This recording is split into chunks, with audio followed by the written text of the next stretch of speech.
Villeneuve retains the front position with a time gave him about 92 mile an hour average. 9 drivers broke the record that Tony Bryce set 5 years ago with the Formula 5000 car on a somewhat different course. Ferrari has been on the pole for every Formula 1 race, 4 in a row. Let's go to Dan Gurney standing by for the start of the Long Beach Grand Prix. Ken, I'm here at the start line. It's very, very noisy. It's about to begin. One of the questions is, do these men have fear? And I say, yes, they do, but it's not a paralyzing fear. It's a fear that they've become familiar with, and right now they're closing a cocoon of concentration around themselves because, above all, today they're here to race, and that's what they'll be doing in just a moment.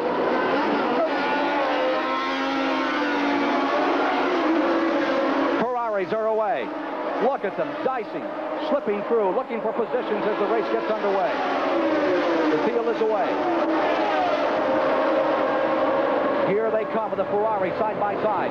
Scheckter and Villeneuve as they head for the Queen's hairpin. Still wheel to wheel. Who will give? Oh, trouble in the turn. One car crashing hard. It looks like one of the Williams cars. No, it is one of the McLarens, number 8. That's Patrick Tambay, climbing out of his automobile. Patrick Tambay of France in one of the Teddy Mayer McLarens has crashed at the Queen's hairpin. Let's look again at the start as the field moves around. There are the Ferraris running side by side. Villeneuve getting the advantage on the inside. Then the field rolling through the hairpin. Trouble back here. In the back of the pack, you can see the car almost over. Bouncing. Tambay down. And the McLaren M28. One of the heavier cars, one of the bigger of the Formula 1 cars, in serious trouble. Eliminated in less than a lap. Brett? It looked as if the car of Tambay seemed to touch either Nicky Lauda's car or it might have been Nelson Piquet. I haven't gotten a clear view of that. Meanwhile, as they come around, we have Villeneuve in front. Depailler is running in second. Scheckter is running in third. Here they are back on the Shoreline Drive, and in these 1,500-pound cars about to go to 170, near 180 miles per hour another time, up into high gear, fifth, sometimes a sixth gear in these automobiles. That's right, Ken. Since the last couple of years, we've been seeing more and more of the 6-speed come into play. It's good on a tight circuit like this. Back to the Queen's hairpin. Villeneuve in front, Depailler in second. Look at this battle in back there as Carlos Reutemann makes the move and tries to move through. Front three tight together. Carlos is going to have to charge right from the beginning, Ken. We have one car in trouble and slowing down. Trying to get a number 40 in a moment. We'll review the field as they come by to complete the second lap at our position. Notice the Ferrari in the lead, coming up onto Ocean Boulevard. And it is Villeneuve in front, the Ligier in second. Then it's Scheckter in third. And running in fourth is Jarier. Jarier is now the fourth place automobile. Let's go to Brock Yates in the pits. Ken, I've just received word from Bertie Martin, who's the chief steward of this event, that the Ferraris could be in trouble. Not on the racetrack, but amongst the rules committee. There is now going on a meeting to decide whether or not both Ferraris, Villeneuve's car and Schecter's car, will be penalized for that start that caused all the problems earlier in the race. So the controversy is far from over down here. Jan Lammer's automobile, the shadow driver out of Holland, has just pulled on pit road with a flat tire and a bent wing. He was in that shunt with Patrick Tambay, and car number 20, James Hunt, is reported down on course. Here's the field, meandering through to complete the third lap. Working in the Queen's hairpin another time. Brett? It wouldn't surprise me if Jan Lammers had, in fact, had a tire deflate and put himself into the wall with that. It looked, when we saw him come into the pits, that was the problem. Hunt coming very slowly in the Wolf automobile onto pit road. James Hunt bringing in number 20. Meanwhile, Villeneuve is in front. Second place automobile, Depailler. Then comes Scheckter in third. Mario Andretti is up to fifth. Mario Andretti is up to fifth behind one of the Tyrrell automobiles. There you see the automobiles in the lead. And there's the first place car. Gilles Villeneuve still in front. He won his first Grand Prix in Montreal last year on a marvelous course. Give those folks in Quebec tremendous credit for the course they built. And he won right there, not only in his own country, but in his own La Belle Provence. It had to be a big day for him. He had certainly a shaky start with Ferrari, but to win on your home circuit in front front of your home crowd has got to mean a lot to you. As they're running now, he stays in front by about 5 car lengths, back to full speed. Notice how the wing has been advanced on the car, the Ferrari T4. Aerodynamics seems to be one of the key ingredients right now, Ken. It's probably an outgrowth of this whole wing concept. We have to appreciate how important the flow of air is over the car. From the Goodyear Blimp Columbia, you're watching them around the Queen's hairpin, attacking each corner. Right where he crashed a year ago, Villeneuve now in the lead. Question is, politically, will he hold the lead when it's over? Second is still DePaille. Third is Scheckter. Jarier still in fourth. And Mario Andretti back in fifth. Remember when he won this race, he fell back to sixth that year and then came on to win it. Can Andretti do it again today? Now, it certainly is the kind of circuit where attrition and where running an intelligent race early on is going to mean a lot to a car's finishing position. Here's Villeneuve plunging downhill. What does that do to your stomach when you dive over the top of that hill? It certainly takes it away, Ken. It's like having an elevator drop out from under you. But while that's happening, you're busy trying to keep the car under control and set it up for the next turn. Jarier in fourth, Mario Andretti in fifth, and then you saw one of the Arrows running in the sixth position. One of the Arrows automobiles, and I believe that was number 30, Jochen Mass's car, or it might have been Patrese. It would be Patrese. Patrese at number 27 has moved up and taken seventh place. Alan Jones dropping back to eighth. Patrese has always been known for his starts. He's perhaps gotten in trouble a couple of times for it, but he's always been very quick off the start. First couple of laps, he's hot. Niki Lauda out of the race. Lauda is out. Tambay is also out. And we have a report on a bent wing on Gilles Villeneuve's car number 12. Back to Brock Yates. We've got James Hunt, who we just talked to a few minutes ago. Obviously, James, the question, what happened? Something in the gearbox? No, a drive shaft broke, I'm afraid. We had no trouble throughout practice. This is a bit of a difficult circuit for drive shafts, and ended up just complete. Noisy people. Wait till they go. Why all the problems this time? Not so much in the years past. Now, all of a sudden, great drive shaft problems.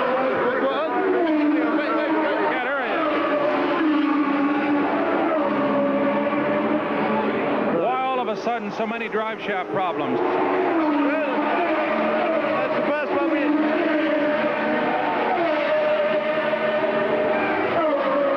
Why don't they have the good manners to all go past together, for Christ's sake? Okay. A rather frustrated James Hunt. The first drive shaft we had. No problems before. No, yeah. You know, I tell you, when it rains, it pours. We had no problem all through practice. But that's the difference in racing. You know, when your luck's going well, they break in practice, and when it's not running for you, you know, you get shut on in the race. C'est la vie. C'est la vie. James Hunt, back to you, Ken. James Hunt, who will retire at the end of this year. Many people surprised that Hunt announced this early, that he would. Sometimes when that happens, it almost seems predestined that something will happen to a driver. And certainly with King James, we hope it's a great year, and this is last. Driving for Wolf, car number 20, which is now retired. Meanwhile, out in front, Gilles Villeneuve. This is right where he was leading a year ago. And now you're looking at Villeneuve already getting ready to lap car number 17, Lammers, in one of the Shadow automobiles, with the Ligier running in second place in the Long Beach Grand Prix. 8th lap of the Long Beach Grand Prix, coming to you live, flag-to-flag coverage. You're watching Gilles Villeneuve of Canada in a Ferrari out in front. Second place, DePaille. Then comes the Scheckter car, followed by Jarier, Mario Andretti, and Riccardo Patrese is doing very well with an Arrows car, which is currently in the 6th position. Patrese running in 6th. Reuter, who started all the way back, is now moving up into 13th position among the 24 that started the race. James Hunt is out. Lauda is out. Patrick Tambay is thus far retired from the event. In fact, we're seeing an interesting chase right here, Ken. Mario Andretti and Jean-Pierre Jarier ran most of the South African Grand Prix 1-2 just as they're running now. In fact, I think Andretti is chasing Jarier again just as he did in South Africa. Dan Gurney is standing by at the Queen's hairpin.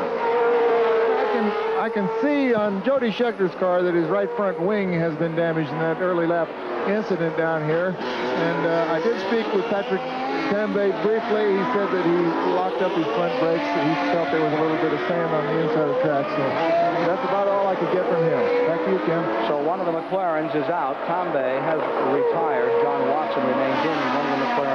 28 automobiles. These cars weigh about 280 pounds more than they weighed yesterday in qualifying, as they're running on full tanks at the present time. And look at this battle. That is Jarier getting underneath Scheckter at the Queen's hairpin. Let's go back to Dan Gurney. It looked as though Jean-Pierre Jarier caught Jody Scheckter napping there. He just very quietly slipped in front of him.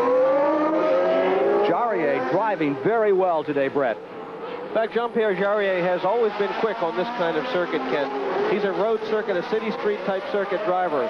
The French drivers always seem to be good on these precise courses. You think about Monaco and you think about Jarier and Depailler where they won. I think there must be some kind of balance between the fiery determination of a Jean-Pierre Jarier and a precise nature that is required on this kind of a circuit.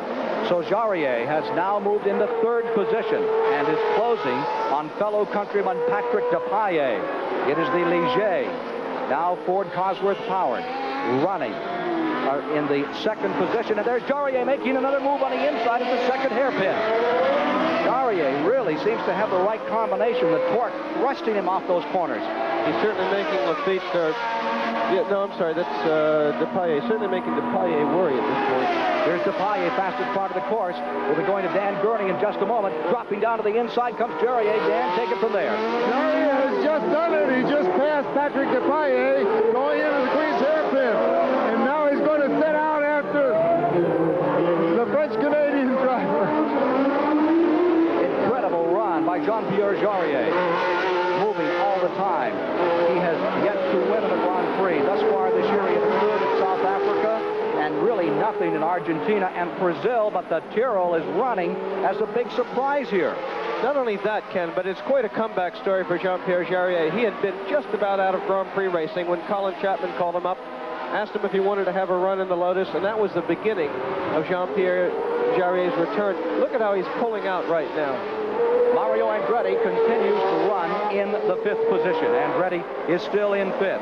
Reutemann still reported back in the 13th position with car number 2 of the second Lotus on the field. Andretti waiting his time.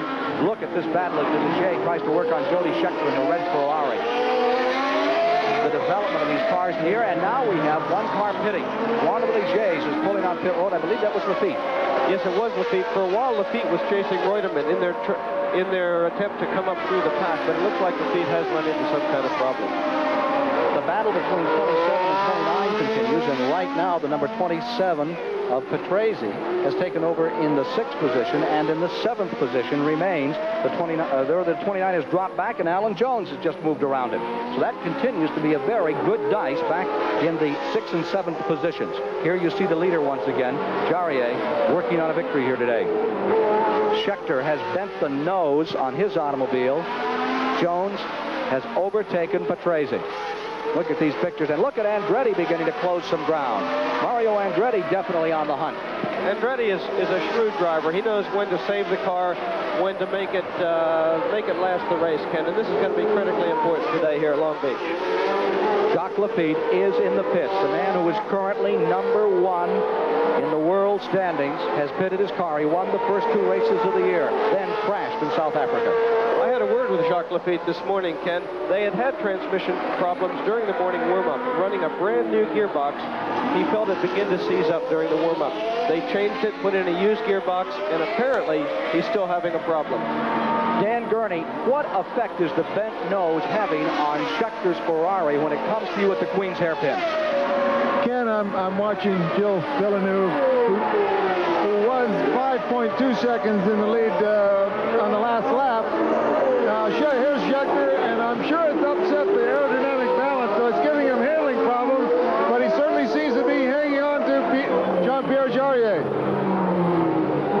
Andretti running the Lotus 79. The new car will be ready for Spain, the next event on the circuit. And look at Villeneuve. Now, right here, right by our telecast position, our announce booth. I watched him almost throw that car on the wall 3 times yesterday. He went lock to lock and had to get on the brakes to avoid the wall. Ken, there's probably a difficult portion of the track where Villeneuve is not getting the car to turn in. So what he actually does, he kicks it with the throttle and boots the back end out with the throttle. Quite a piece of driving. Canada, Gilles Villeneuve leading here today in the Long Beach Grand Prix. Live flag-to-flag coverage on CBS. And we'll return with more live. In 7th, Nelson Piquet of Brazil in the Brabham is running in the 8th position, and running 9th is Clay Regazzoni, while in the 10th position currently is car number 3, Didier Pironi of France. Those are the standings currently, and the advantage for Gilles Villeneuve continues to build up here. Remember, it was a backmarker, Regazzoni, which he ran over last year while leading the event and crashed hard here right at this part of the course. I don't think you can really blame Gilles. He was leading the race, but he was by no means well clear of everybody else. It was only the 39th lap. He made a judgment in his attempt to overtake Clay, and he was simply not able to carry it off. There you saw the interval between the first place car and the second and third place automobiles, and the war is on between the second and third place machines. Jarier is being challenged by South Africa's Jody Scheckter. There is a real war for the second position. Meanwhile, Villeneuve continues to pull away. In the pits, Brock Yates has this word. Ken, just a quickie from Jacques Lafitte. He speaks English about as well as I speak French. He just wanted to say, tell them it was the brakes. I don't know whether that means a bad brake or the brakes on the car, but in any case, it was the brakes that put him out. Back to you. This will really tighten the world standings, no doubt of that. Lafitte has retired. 15 laps complete, 65 to go. Back to Barry Gill. We have news about Carlos Reutemann, last year's winner. He came in to have a left front tyre change. But a man who's really angry today is Nicky Lauda. He has just told me that Tambay ran into him and went over the top of his car. Back to you, Ken Squire. The battle on for second place is a dandy. Villeneuve still stays in front, now with a 6.5-second advantage as he thrashes the car about. Villeneuve in front with Jarier. There you see him in second place, and Scheckter has fallen back. Dan Gurney, what's happened? That's right, Ken. It did look like Scheckter had lost a car length or so, but he's still hanging on, and he's a big threat for that second place. As a matter of interest, I also had on the last lap Mario Andretti 14.7 seconds behind Gilles Villeneuve. You'd be interested. Moving back up once again is Scheckter to challenge on that second place automobile. Scheckter really giving it a run. You just saw that Carlos Reutemann's car has come back on the course. He's running second in the current standings. Villeneuve now 7 seconds ahead. 5'7", about 140 pounds. Gilles Villeneuve driving magnificently today. There he is, letting that car all the way to the wall. Just dances it through there. Here comes your battle for second place. Jarier challenged by Scheckter. Ken, I think we may be seeing a problem with Jody on the straight with that front wing bend. He probably is not able to get a good draft on Jarier and repass him. The move that Jarier made on Scheckter was a very, very good move. Car in trouble. That is Mazzario's automobile, his own creation, which started 24th, has said good night. Arturo Mazzario, one of the old veterans of this game, is out of competition. You know, he started with Ferrari. Everybody said that he was going to come along, but nothing really has happened to the Mazzario career. I think everybody in the circus feels kind of sorry for Art. He really does make an effort. In fact, he qualified in his old car. That was the old car that he had to race. His new car was involved in an accident, and he wasn't able to qualify it. Art, again, has had some bad luck. Arturo Mazzario, Como, Italy, has retired. Started his racing back in 1972 in the British Grand Prix, then for Team Ferrari. He was a great hill climber, marvelous mountain climber, and drove many of the top races in Europe in that category, which is good competition, and had been extremely quick. 8-second lead now for Gilles Villeneuve pulling out in front. The battle for second place. Let's go back to Dan Gurney. Ken, I think I should point out that the world champion Mario Andretti is now under 14 seconds behind Gilles Villeneuve. I think you should keep an eye on him. Watch that gap. He's really going fast. Only 6 cars score points in a world championship race. 9 points for the win, 6 for second, 4 points for third, 3, 2, and 1. So Andretti could pick up a few points today the way the car is running, and a few he needs, because this is a pivotal race in my estimation for Andretti's hopes this year. He has to do pretty well here, or he can kiss off the world title for 1980. 79. I think it's a question of momentum, Ken. It's very easy for a driver early in the season, if you're behind in the point standings, to get down. But once you get down, it's awfully hard to pick it back up. Still, Villeneuve stretching his lead. Gilles Villeneuve still well out in front. Here he comes, back by our announce position to the second place cars. You're getting the interval now as they complete the 17th lap. Lap car in between them. That's Reutemann. And here comes Jarier running in second, and right behind him, Jody Scheckter. The battle continues. The best battle on the track is for second place between Jarier and Jody Scheckter. Villeneuve continuing to throttle away from the field. 8.5-second advantage for Gilles Villeneuve. Ken, I have to say I'm impressed. To be able to run out in front like this and absolutely walk away from the second place car. Villeneuve is doing one heck of a job. Look at that gap. Here come the second place competitors for the first hairpin. There you see the Queen Mary in the background here. She's reigning over Long Beach, as she will for the coming years. Now a luxury hotel here in this town. The battle for second place. Look at Jarier going to full song. Let's go to Dan Gurney as that second place battle moves towards him. They're coming around the fastest part of the course, beginning to shift down. Daniel, they're yours.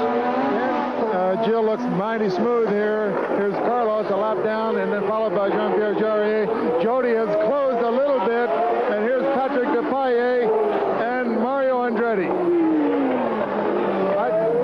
Of course, I know all the Americans are hoping for Mario, and it's going to be a long race, so I look forward to a few more laps. 18 laps down, 62 laps to go. Look at that battle for second. Jarier and Scheckter thrashing those cars. Scheckter has driven a lot of racing cars, and I think he must be happy to be with Ferrari, Brett. I think it certainly is a big break in his career. He's been with some very good teams, but of course Ferrari has that history, that prestige with them. He's certainly in a good position to give the World Championship a shot. He was the enfant terrible there for a while. He's driven for McLaren, for Tyrrell. He had 3 wins for Wolf, of course, and now he's with Ferrari. And here he is getting underneath Jarier. What a good battle that is, and Jarier fends him off another time. Back to the hairpin. I think we're seeing a situation here with the bent wings not being too much of a handicap in the tight turns, but really hurting him on the straight. A 9-second advantage for Gilles Villeneuve over Jarier in second place, Jody Scheckter third, Mario Andretti holding on in fifth.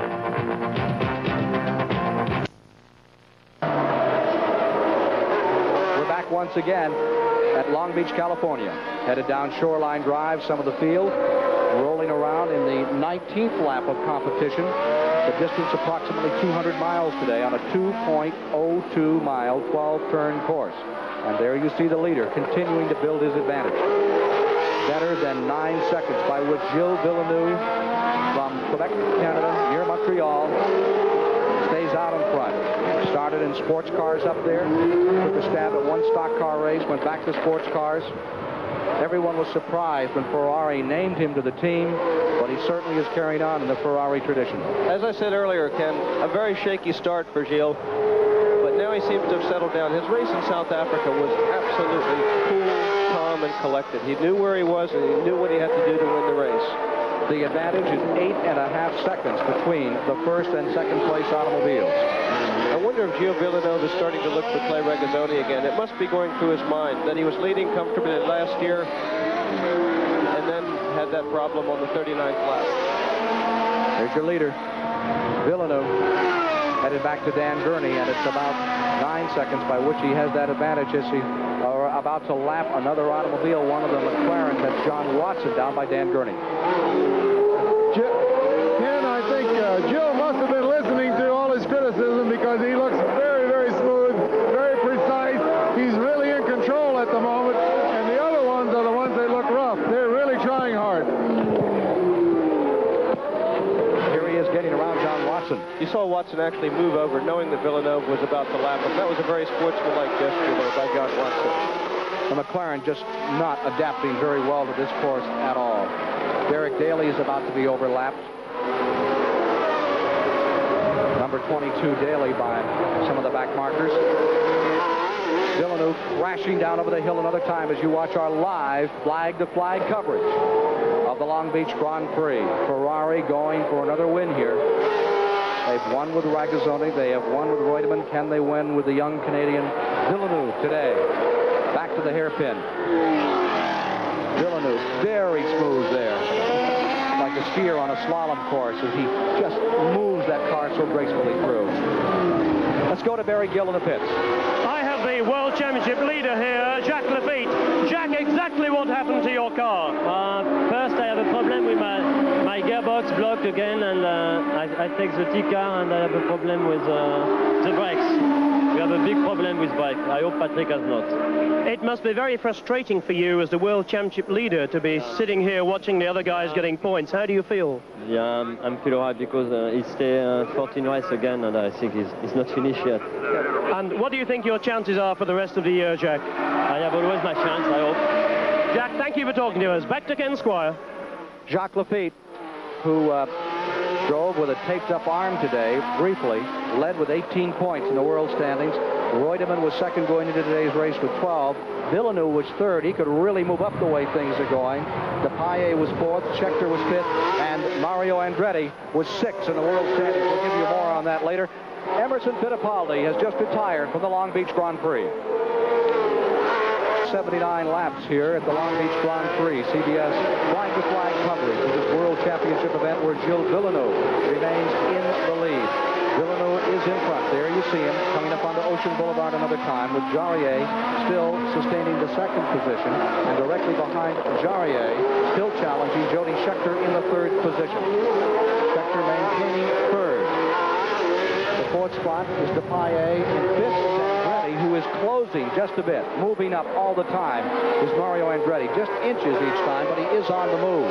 Following Mario Andretti in the fifth position, the sixth position belongs to Alan Jones of Australia in a Williams car, while in the seventh position we see Riccardo Patrese, and in the eighth slot would be Didier Pironi, while in ninth is car number 28, Clay Regazzoni. Completing the group in the 10th position is Jochen Mass. Give you a feeling for some of the speed here today. Brett Lunger alongside. I'm Ken Squire, and this is a dandy. Here they are coming for the Queen's hairpin another time. Let's go to Dan Gurney. Ken, here comes Joe Villeneuve, but it just looks like it's not Carlos Reutemann's day. He just dropped out just before turn 8, where they disappear from view here. 16 cars still running in the Long Beach Grand Prix, and Villeneuve running the very best, pulling away from traffic. And of course, there is still the question of what will happen after the race because of that rather confusing start. This is where the politics come into play, Ken.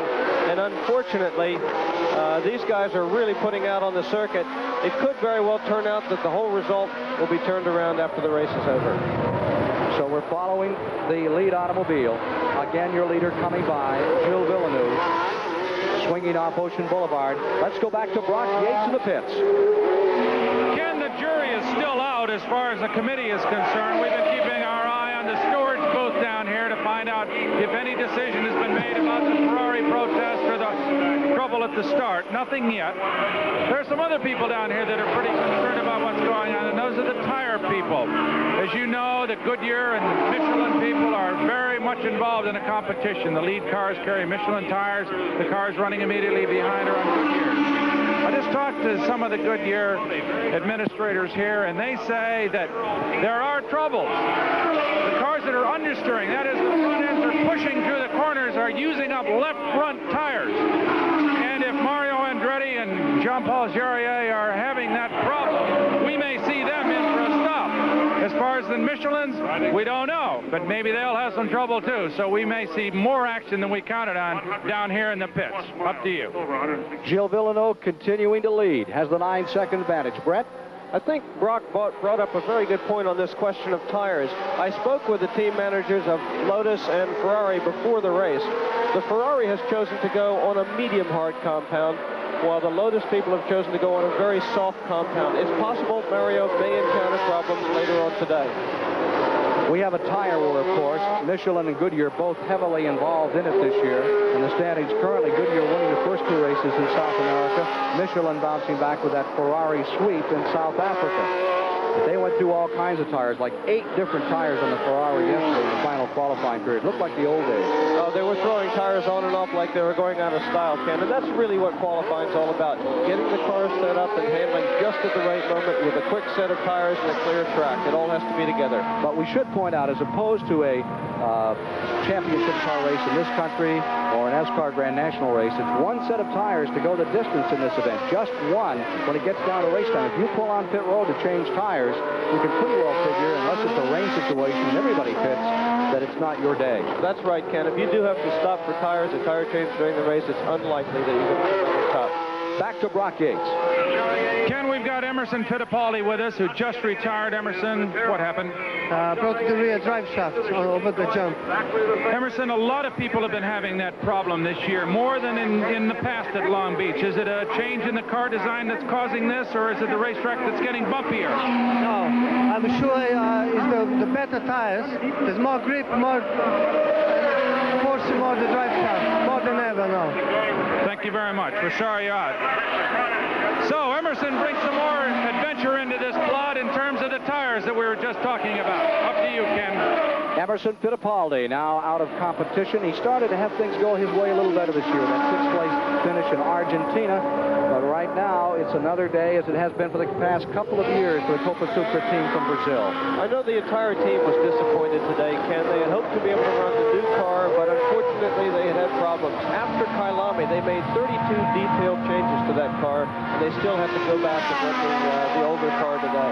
From the Goodyear blimp, Columbia, another perspective of this marvelous 2.2-mile, very precise turn. Back to Dan Gurney. There he went. Jill just went by once again, well in control. It'll be interesting to see what as the fuel load goes down and as the tires get worn more, and to see if Jean-Pierre Jarier just got terribly sideways, and now it's a big race. Jody Scheckter has just passed Jarier going into turn 8. Tremendously loose move here. Almost spun, Jarier, almost spun. So we have a change of positions in second place as the battle continues between Jody Scheckter and Jarier. Lead automobile moving down off Ocean Boulevard. Villeneuve's in front, and we have now completed 28 laps. 28 laps are down. I'll tell you, Villeneuve just gets better as the time goes on, and that's something that doesn't happen all the times. Brett? Here we see Gilles going onto the main straight. It certainly is to his credit. People were very critical of his early races with Ferrari. In fact, there was some speculation, Ken, that Gilles would be dropped from the team before the end of his first season, and now look at him in complete control. So here's Gilles Villeneuve, who started with McLaren in 1977 in the British Grand Prix, then switched to Ferrari in that very same year. I was competing straight uphill for him. I was competing at the British Grand Prix in '77 when Gilles made his debut. He absolutely stunned the Grand Prix community by his qualifying and his performance in that race. At the time, though, he was under contract to McLaren, and then I guess Ferrari bought out the contract, and Gilles hasn't really looked back. He certainly isn't looking back now as he continues to draw away from the field, and the Ferrari stand a chance now of sweeping this race in first and second place. Villeneuve almost throws it up into the wall here as he comes by, blasting down Ocean Boulevard, still continuing to command this race. Gilles Villeneuve is in front with his teammate Jody Scheckter, now back to second, bent nose and all. Jarier runs in the third position, Depailler in fourth, Mario Andretti fifth. Französischen Tyrrell-Fahrer vorbeigegangen. Damit als im Augenblick beide Ferrari in Führung. Villeneuve vor Scheckter, genau wie vor einem Monat in Kyalami in Südafrika. Dritter Jarier, vierter Depailler, fünfter Andretti, sechster Jones. Siebenter Patrese, achter Pironi, neunter Regazzoni, 10. Maas, 11. Repacke, 12. De Angelis, 13. Piquet, 14. Stock, 15. Daly, 16. Watson, 17. Lammers. Der Ausfall von Jacques Lafitte passierte in der 9. Runde.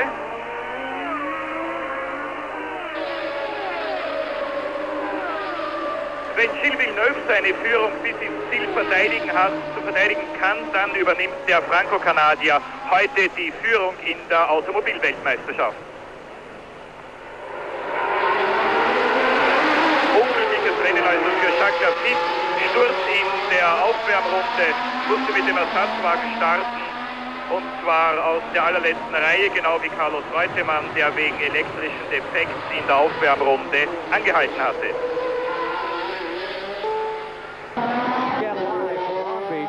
Focusing on Gilles Villeneuve here today as he flashes around this course with this beautiful Ferrari T4, the latest out of Maranello. I might mention here, as we stay on this lead automobile, we've had a technical problem with some of our cameras here. One of the communication links has come down in the course of the past 20 minutes. And I know that many of you racing enthusiasts, as Brett and I, really would like to see some of the things further back. But right now, we have a technical problem in that area. As long as we're watching Villeneuve, Ken, let's take a look at his car under braking. Apparently, they've added a new hydraulic leveler system to the car to keep it from dipping down too much under braking. Notice how level it is. Perhaps Dan Gurney can get an eyeball on that, too. Very true, Brad. It looks tremendously stable under braking.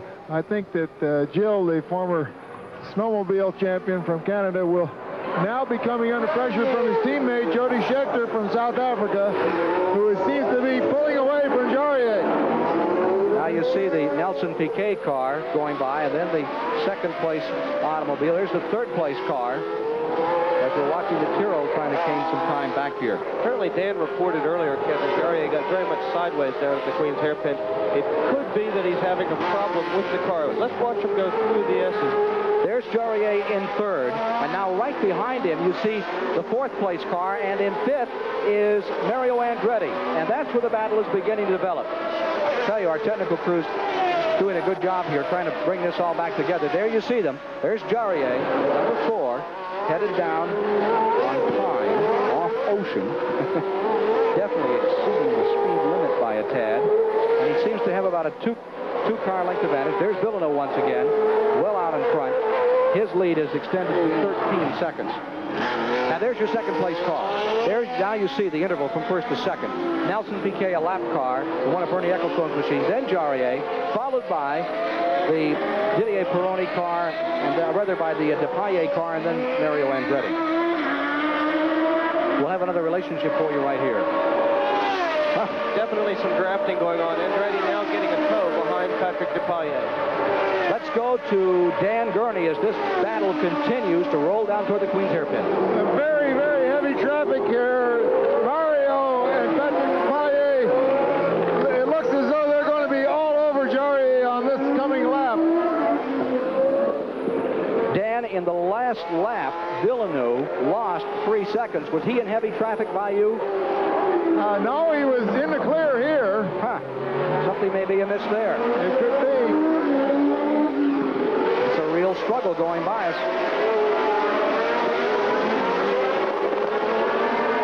Looking at the third place car, number 4, Jarier, fourth place car, Depailler, and fifth place car, number 1, Mario Andretti. Mario's in a good position here, Ken. He can let Depailler put all the pressure in the world upon Jarier, and he'll just sit back and take advantage of whatever mistake the two of them might be making. It's like a pool table, except you just can't touch any of the rudders here, or you're in big trouble. You have to stay off of it. And that's what makes this race so precise. Even the slightest miscue, just brushing the wall, and on these very sensitive racing cars, goodbye. As fast as the cars are, they are also very delicate, Ken, and there is no way that you can touch wheels or give another car a nudge. Not in this kind of equipment. Here's Jarier. The Tyrrell has not had good fortune. Remember, they had the 6-wheeler for a while. That didn't work. Now they're back with the standard 4-wheel car. And here again is the Ligier pulling in as they go to Dan Gurney. Again, Jarier is still leading Patrick Depailler and Mario Andretti. It looked about the same. They're really trying hard. Now, if they come up into some lap traffic here, we could definitely see some positions change. Scheckter is motored away in the second place. This is third place, and there's Andretti trying to swoop the inside. Just trying to find any advantage, just the slightest. Andretti playing a waiting game for the moment. Forced into that position. I think there's another thing we can look for here, Ken. I mean, one of the tricks that Ken Tyrrell usually does with the Tyrrell team is takes off a little bit of wing so the car's fast down the straight. Notice how Jarier is in trouble in the slow turns where the wing would have helped him. But on the straight, he seems to be able to pick it up again. Maybe it's that little bit less rear wing that Ken Tyrrell may have put in. Ligier on the inside. Does not gain an advantage. Back to that first hairpin. This is an excellent squabble that's going on. Patrick Depailler, winner at Monaco a year ago. Like street racing, such as we have here at Long Beach. And our live flag-to-flag coverage is closing on Jarier. There's the leader. There's the leader, Villeneuve. And the battle for third moves back to Dan Gurney at the Queen's hairpin. Still less than a car length, but Jarier in front. Patrick right there, and Mario nipping at their heels. Back they come towards our announced location. How many shifts do you make right in here? Probably going up a gear and back down again for that tight left-hander at the end of the parking lot section. Mario seems to have a little bit of an advantage over Patrick Depailler there, but again, it could be just that little bit of effort Mario's making to keep Depailler honest. With 24, correction 34, and the 79 laps completed. We have 12 cars. There may be a correction on that. 14 cars still running. 14 automobiles still in competition with 24 that started. The leader continues to be Villeneuve. Now watch this blue and white car in second place, the Ligier, try to gain the advantage on the Tyrrell. Two French teams going at it here. Two top French drivers, Mario Andretti, right and there again on the inside of the hairpin, the Ligier trying to take a different line and get through. Mario lost a little bit of ground in the hairpin then. He either got on the power a little bit early or perhaps got it a little bit sideways coming out. Yes, Andretti, in fact, has dropped back a little bit, but I think he'll be able to move back up again. Scheckter has really drawn away from these three. He's pulled up by 7 seconds in second place. Again, the Ferraris are running 1-2. Here's your battle for third place. There you see it through the Queen's hairpin. Jarier in third, followed by Depailler in fourth, and back there Mario Andretti 3 car lengths in the 5th position. The very Gale in the pits. Well, let me remind you that while Gilles Villeneuve is fighting his own battle out on the track, there's a war of words going on amongst the stewards here. Now, as you know, Gilles Villeneuve messed up the start of the first race this afternoon. Now, he could be disqualified. He could even be penalized 60 seconds. But I have it on an official authority that he will only be fined. And that's good news for Gilles Villeneuve, because surely he doesn't deserve to have this race taken away from him by a penalty. The news is that almost certainly he will not be penalized time, but he will face a fairly hefty fine. I'm sure he won't mind that, Ken Squire. I would imagine so. The 6th place is Alan Jones. 7th is still Patrese.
Mittlerweile ist Alan Jones an Nelson Piquet, der schon eine Runde Rückstand hatte, vorbeigekommen. Alan Jones hat es direkt Anschluss an Andretti gefunden. Das heißt, aus dem Dreikampf wird jetzt ein Vierkampf werden. Ein Vierkampf um die Plätze 3 bis 6. Jarier, Depailler, Andretti und Jones. Sollten die beiden führenden Ferrari-Fahrer Villeneuve und Scheckter in irgendwelche Reifenprobleme schlittern, dann würde es nicht überraschen, wenn aus dieser Vierergruppe der Sieger im Grand Prix von Amerika käme. Allerdings sollten die Ferraris von Villeneuve und Scheckter halten, dann gibt es über die Sieger im heutigen Grand Prix auch, glaube ich, keine Zweifel.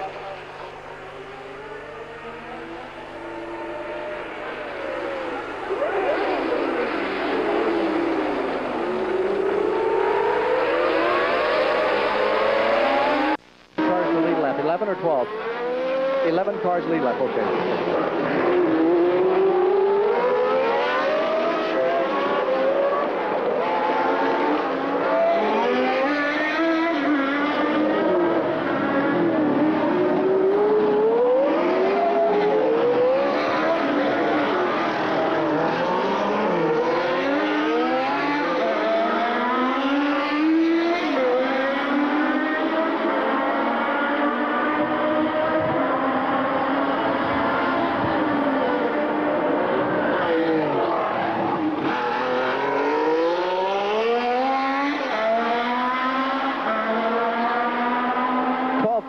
In the lead lap.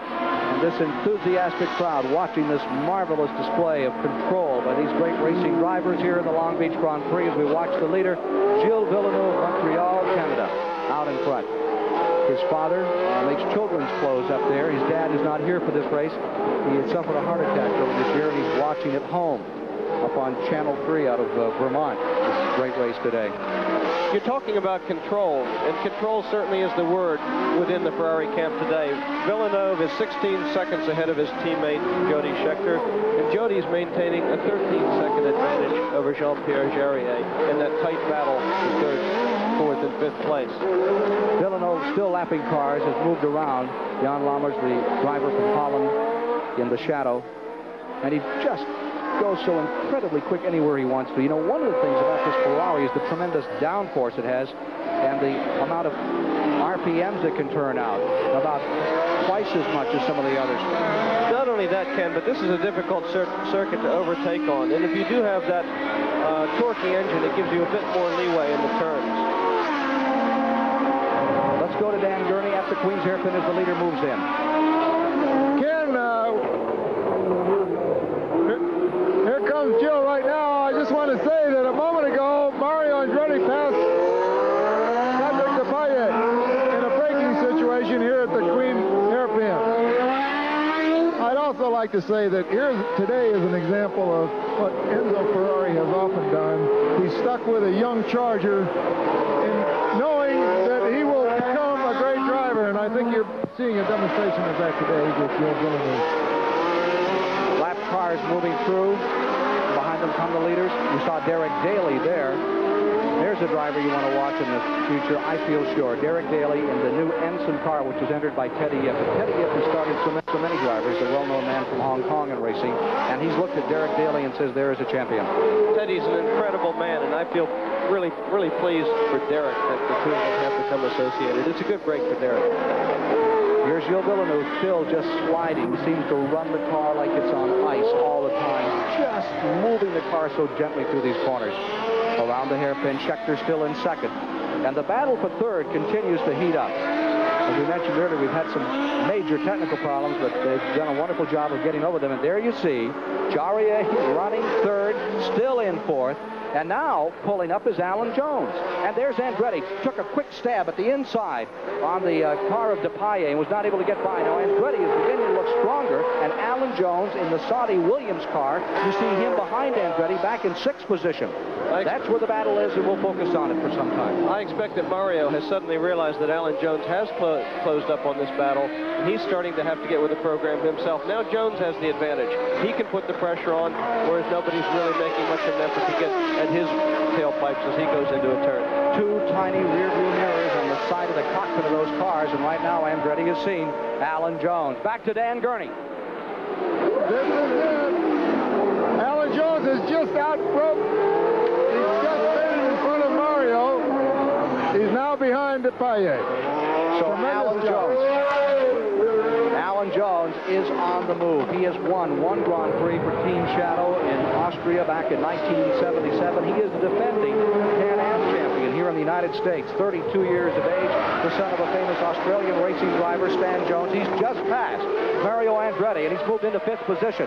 So Andretti right now could only score 1 point in the World Championship race today if he is to sustain sixth to the end of the race. Alan Jones, remember him last year with a front wing bent down like a Cocker Spaniel's ears at the end of the event?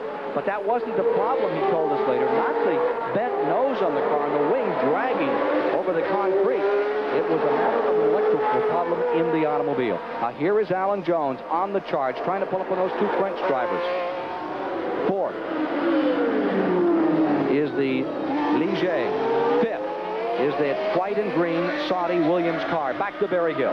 Well, Alan Jones left past Mario Andretti, but his pit aren't too happy.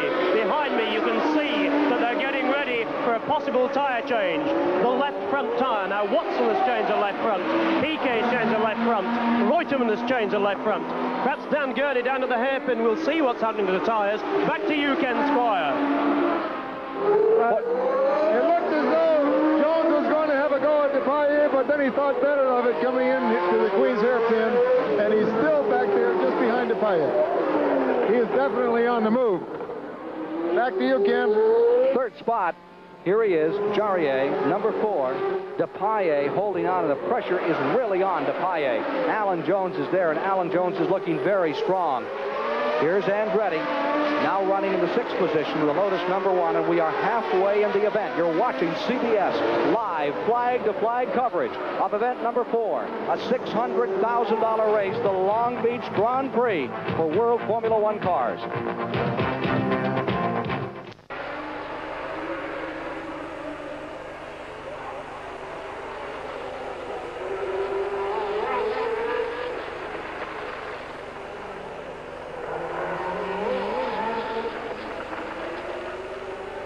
An den Boxen Ricardo Patrese mit dem Aeros. Patrese lag zuletzt an der 7. Stelle.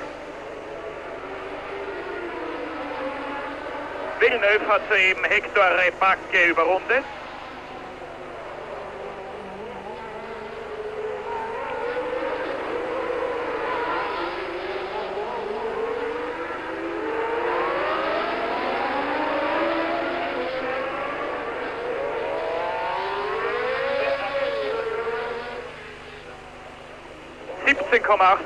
Sekunden Vorsprung von Villeneuve auf Scheckter.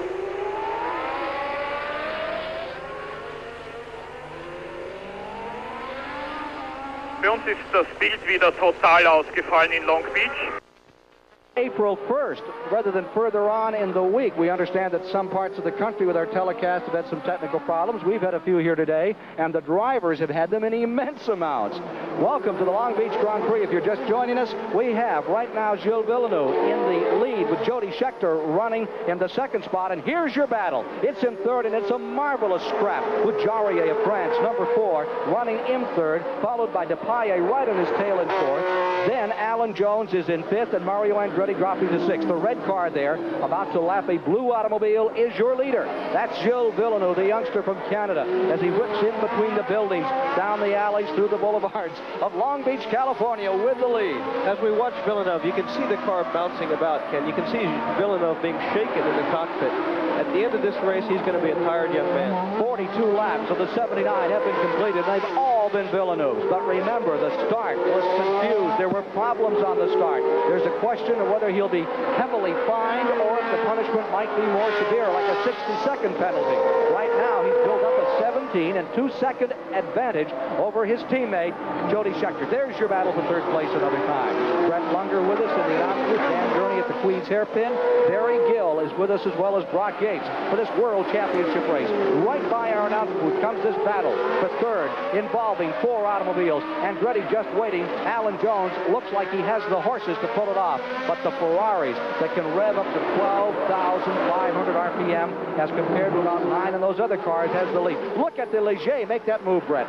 Not only that, but you have to give Alan Jones full credit here. He's driving an old car. This is the same car that he drove here in 1978. He was complaining earlier in the weekend that he wanted the new car, and yet he's pushing the Ligier and the Tyrrell cars all over the circuit. Doing a good job. There is another try by the Ligier to get by Jarier's number 4, the French driver who has yet to win his first GP, still holding on.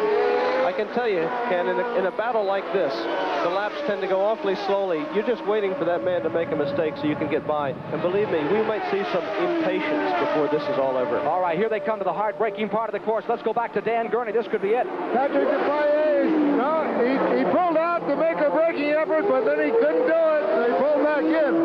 It looks as though Jarier is holding them up, but they don't know how to get by him. Back to you, Ken. DePaille from Clermont-Ferrand, France, 34 years old, continues to work on Jarier. Alan Jones is right behind DePaille, then Mario Andretti. There you see them, the 3rd, 4th, 5th, and 6th place automobiles here in the Long Beach Grand Prix. As they come back to our location, we go to Brock Yates in the pits. Ken, you know, I'm sure that Brett and Dan had most of their time with stopwatches, and when I was racing, they used a calendar. But in this particular race, get a load of this. This is a computer developed by DataSpeed, a San Francisco operation, an aerospace company that now is able to produce lap by lap instant readouts of the top 10 teams running in this event. They'll give you the fastest lap, the exact time to the thousandth of a second, all instantaneously because of some sensors that are laid across this racetrack. The design is just being worked out for the Formula One Constructors Association, and the intent is to have all the cars able to be scored for the entire race and displayed to the spectators. So how about that?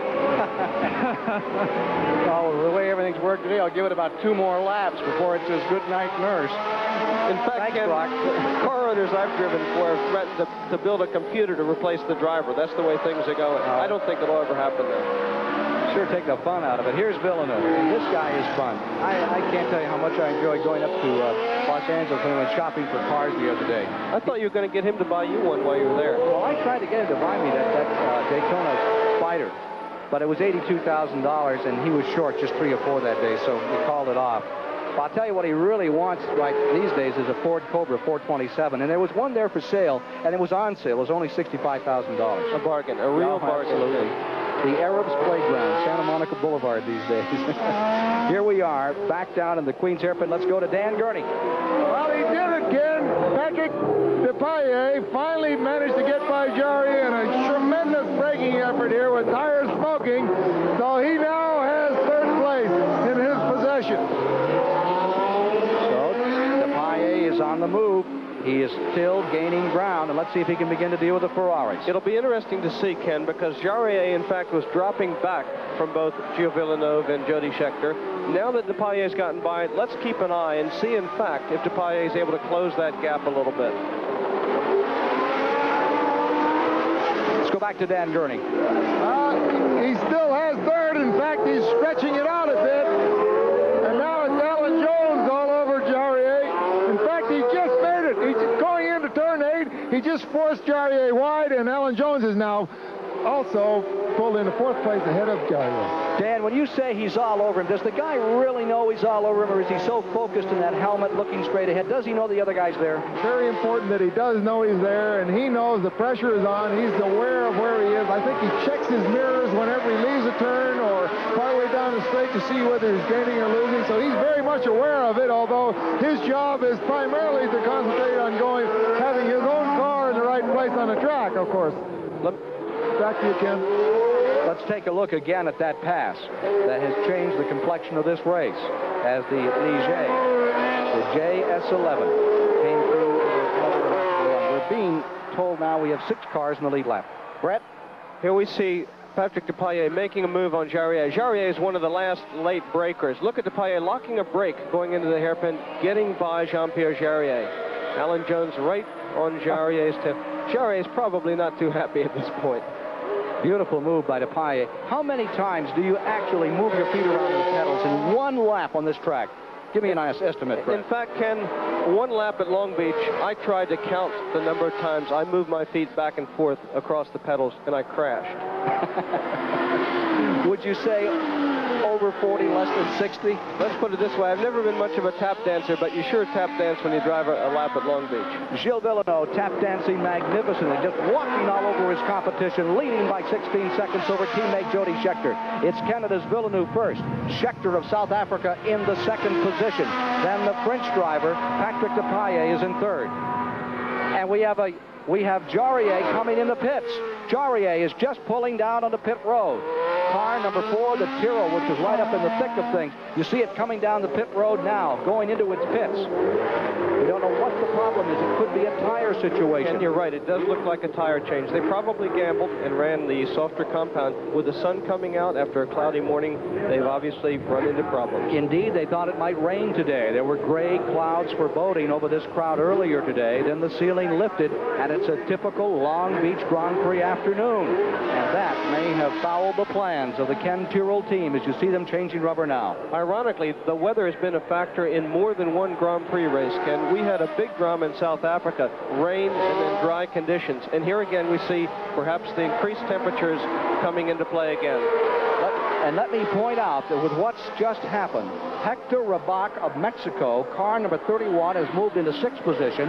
If he could finish in 6th, I believe, Brett, that would be his first World Championship point. In fact, I believe he was in the points at Hockenheim time last year, Ken, but not only is it important that he gets the points, the real value to Hector Rabach today is getting the experience.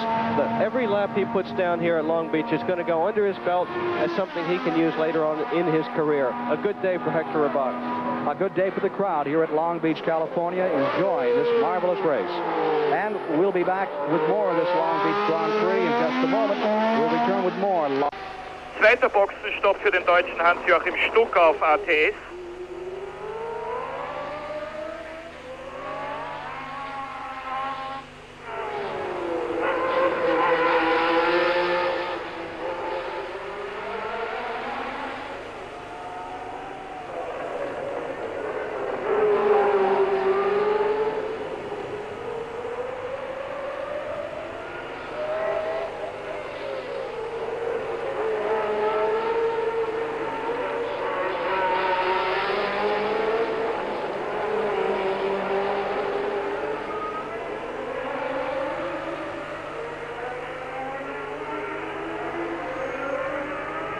Abstand zwischen den beiden Ferraris 21,13 Sekunden.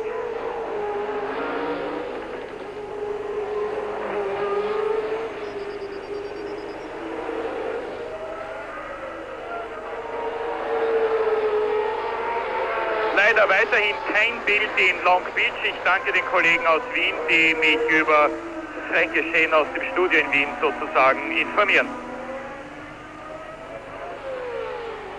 Aktueller Stand, Villeneuve erster, Scheckter zweiter, Depailler dritter, Jones vierter, Andretti fünfter, Rebacke sechster.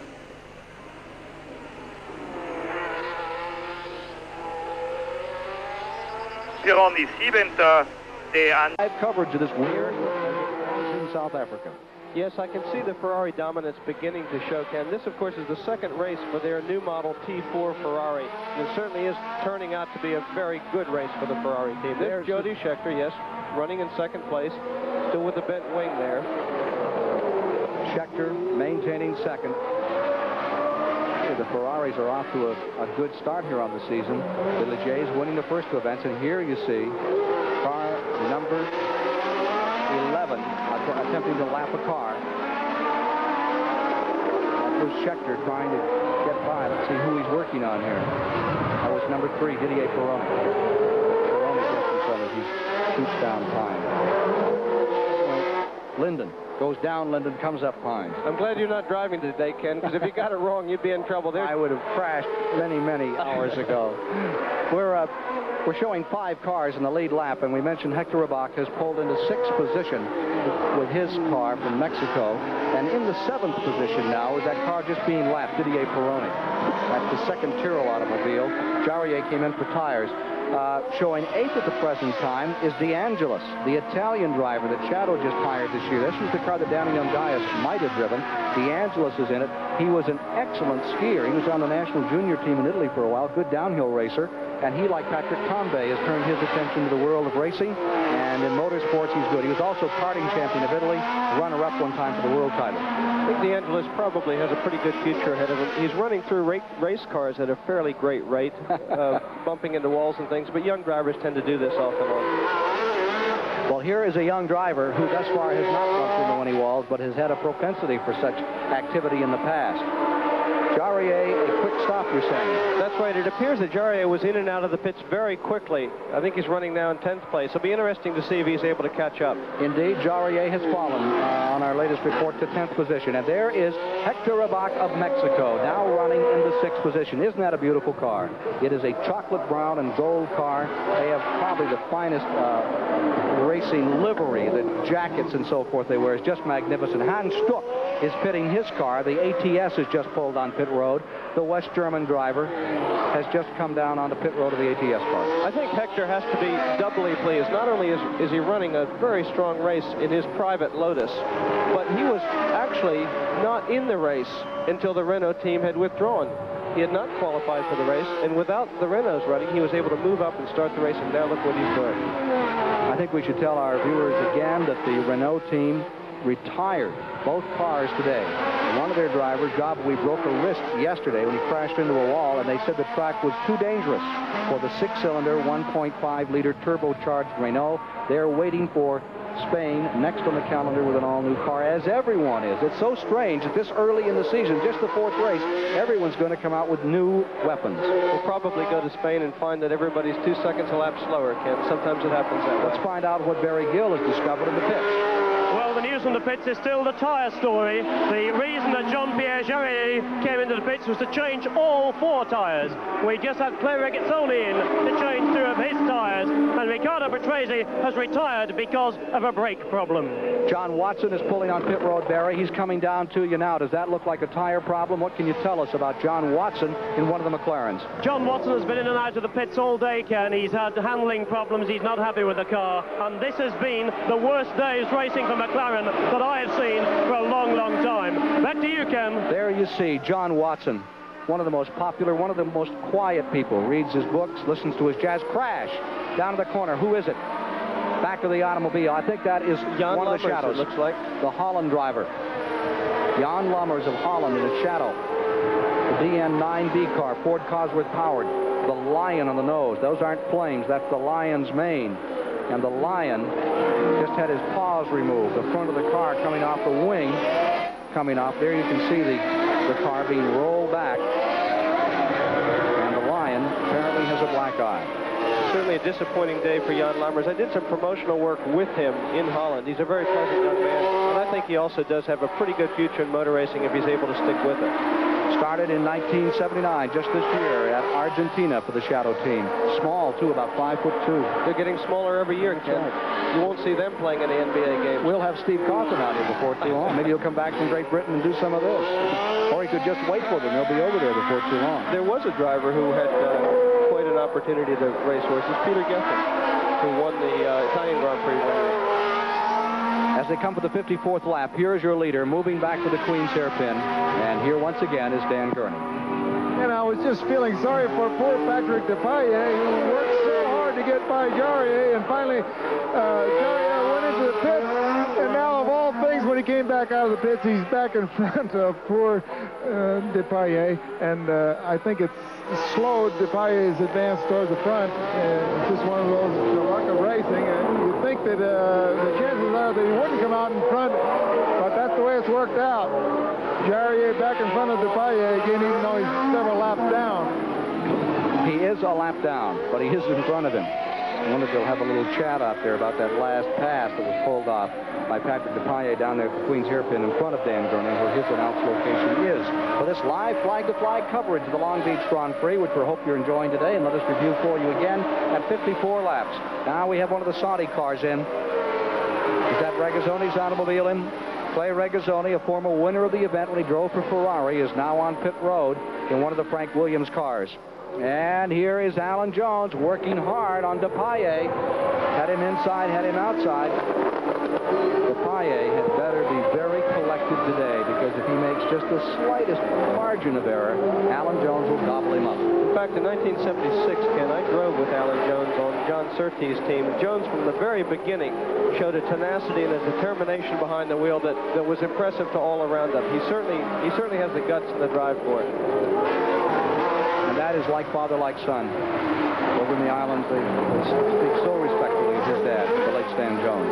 Here is number 25, Patrick Depailler, Ligier, JS11, staying in front of Alan Jones in the Saudi Williams car. The battle there between 25 and the 27 car. They are fighting for third position. Moving up in the 5th position is Mario Andretti. In 6th is Rabach. Following in 7th is Didier Pironi. The 8th position currently is shown as number 18. You just saw him a moment ago. The Angelus flashing by as a lap car. Then in the 9th position at the present time is car number 30, Jochen Maas of West Germany. Maas, driving one of the Arrows cars, is working his way up in the 9th. And in the 10th position now is Nelson Piquet of Brazil. And things are not going at all well for Bernie Ecclestone's Brabham Alpha. That V12 automobile, the VT46, just isn't doing it. Unfortunately, the Brabham team has had their share of problems, but it still remains one of the finest teams in motor racing, and I think we'll probably see them running strong throughout the season. This is going to be something if the Maple Leaf flies over Southern California today. They play the anthem of the winning country, and it very well could be "Oh Canada" at the end of this event. Down to Dan Gurney. Ken, earlier Brett mentioned impatience, and we just saw it here with Depailler trying to get by Jean-Pierre Jarier, because coming into the Queen's Hairpin, he did make contact, and it actually bent part of Depailler's wing down when he contacted Jean-Pierre's rear wheel, but he did get by. In fact, Jarier has faded way into the way back now, and Patrick is off and running again with a bent wing. Villeneuve staying in front. There you see the 18 car we were mentioning just a moment ago. That is De Angelis, the young Italian driver, in a shadow, and De Angelis is being shown in 8th position. In fact, Ken, I think we're looking here at two youngsters. De Angelis running very close to Didier Pironi. Pironi ran here last year from the back of the grid, had a reasonably good race, so he's a little bit up on experience. But look at this. Absolutely incredible pass by De Angelis. Pironi's just wondering how it happened. Now that's why you're going to hear more and more about De Angelis. He is just so tenacious. He's another one of those rough drivers that's going to come through for a lot of wins in future years. Brock Yates. Ken, the jury is still out. We sort of feel like reporters standing around outside a courtroom, but the SCCA stewards of this meet are still in session regarding the penalties that they're going to be maybe assessed against the Ferrari team. There's speculation here among some people that know more than I do about it that it may be as much as a minute, which means that Villeneuve would have to win by more than a minute to remain the victor. So we'll stay on that story while you guys watch that race from a better vantage point. Back to you. Well, it's 20.5 seconds by which Villeneuve leads right now. I think the question might be how far it is back to the third place car, the car other than Ferrari. We'll see what's going to happen to their chances there. We'll check the interval between the first and third place automobiles. It's now being shown to us as 29 seconds. Interval coming up, and we'll give you more on that story in just a moment here at Long Beach. Villeneuve, Scheckter, Depailler, Jones, Andretti, die ersten 5. 6. ist Rebacke, 7. De Angelis, 8. Pironi, 9. Jarier und 10. Piquet, 11. Daly, 12. Maas, 13. Watson. Mittlerweile aber große Aufregung unten in den Boxen. Man spricht von einer Strafminute oder von einem Penalty, also einer Bestrafung der beiden Ferrari-Fahrer Villeneuve und Scheckter. Herr Wolf ist wieder heraufgekommen. Was ist sonst los? Ja, was passiert ist, bei Warm-Up-Lap haben die beiden Ferrari durchgefahren und dadurch ist alles stehen geblieben. Die haben eine Runde mehr gefahren, was sie nie sollten. Und jetzt ist entscheidet der Marshal of the Course. Auf der Strecke wird entscheiden, ob da eine Penalty wird gegen Ferrari oder nicht. Wenn das passiert, kann die Ferrari natürlich nie gewinnen. Ne?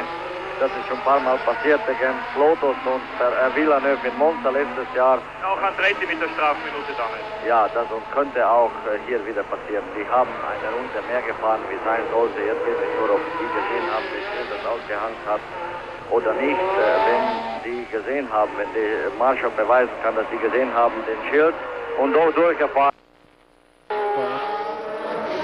At the Long Beach Grand Prix, one of 2 World Championship races in the United States, the other at Watkins Glen come the end of the season. We're watching Gilles Villeneuve continuing to lead, the Canadian running in first. Ken, I may be mistaken, but it looked like he went awfully wide in that hairpin. Let's keep an eye on Villeneuve for a little while and see if he does have any problem with the car. He is leading by 22.5 seconds over his South African teammate, Jody Scheckter, and he has an advantage of 52 seconds over the third place car. And the third place car here in the Long Beach Grand Prix remains the Patrick Depailler car number 25. Then in the 4th position is Alan Jones. Mario Andretti is in 5th. Hector Rabach is in 6th. Those are the standings currently here in this World Championship race, which Villeneuve has dominated from the moment it began.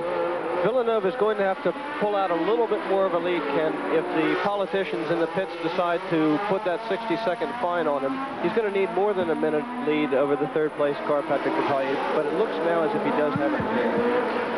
He needs about 8 seconds to take him, and then they have to retire Scheckter, would they not? Or they would still penalize and give Scheckter the advantage.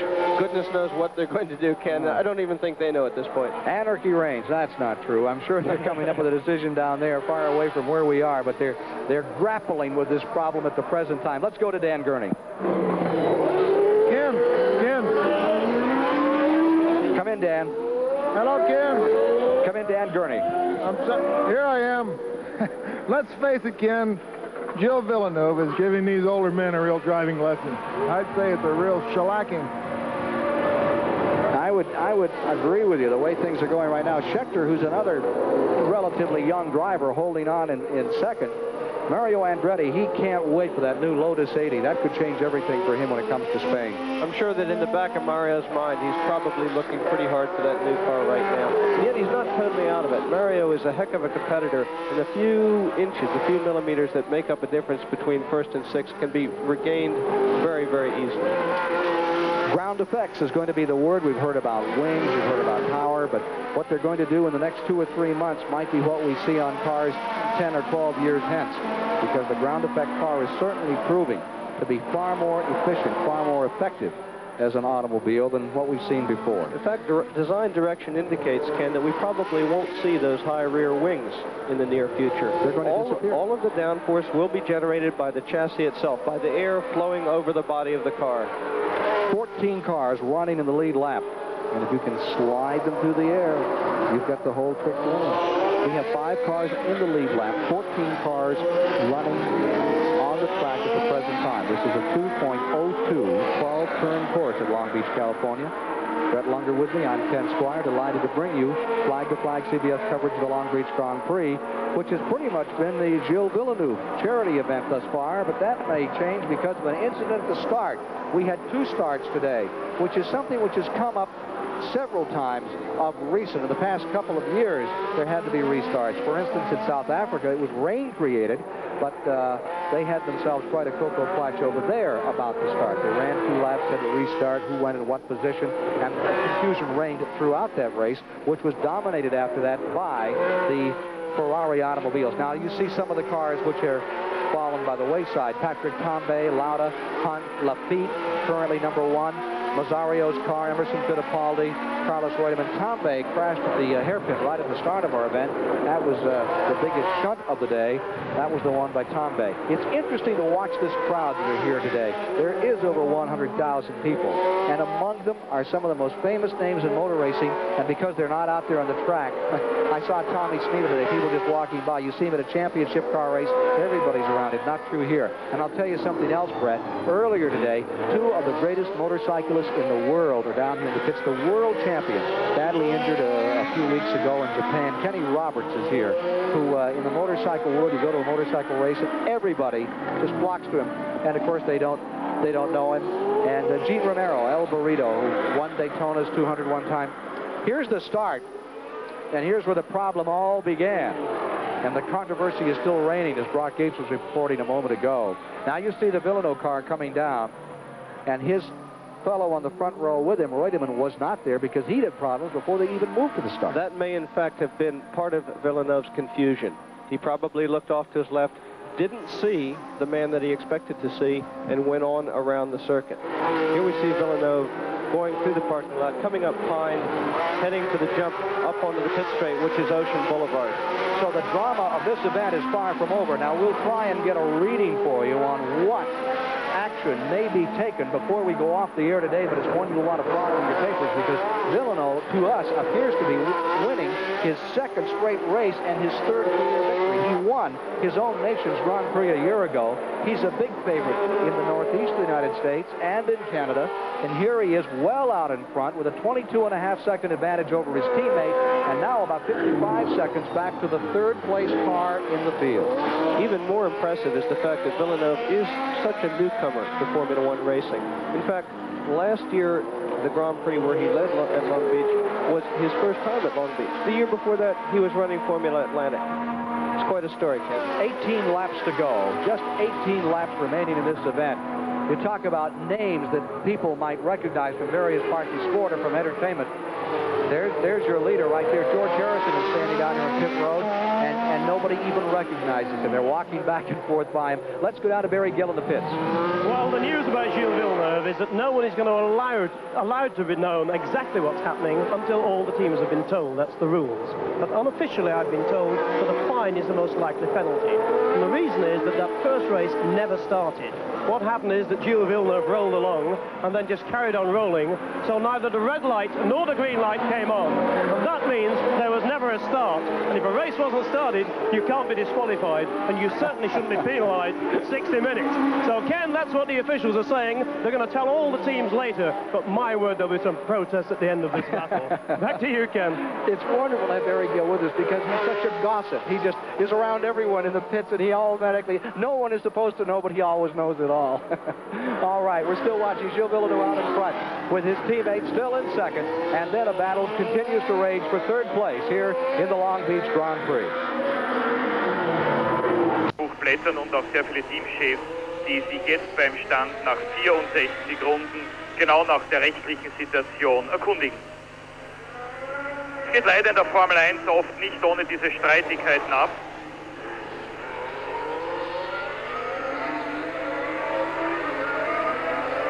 Es ist aber nicht ganz unverständlich, ein Sport, der Millionen Dollar in jedem Jahr umsetzt. Ein Sport, in dem es um sehr viel Geld geht, hat natürlich andere Gesetze als irgendein Amateursport. Die Regeln allerdings sind oft derart unklar formuliert, dass es kein Wunder ist, wenn Bernie Ecclestone und seine Formel 1 Konstrukteursvereinigung das Kommando über den Formel 1 Sport komplett an sich reißen wollen, weil die internationalen Sportbehörden, das haben sie ja immer wieder bewiesen, viel zu schwach und in ihren Entscheidungen auch viel zu wankelmütig sind.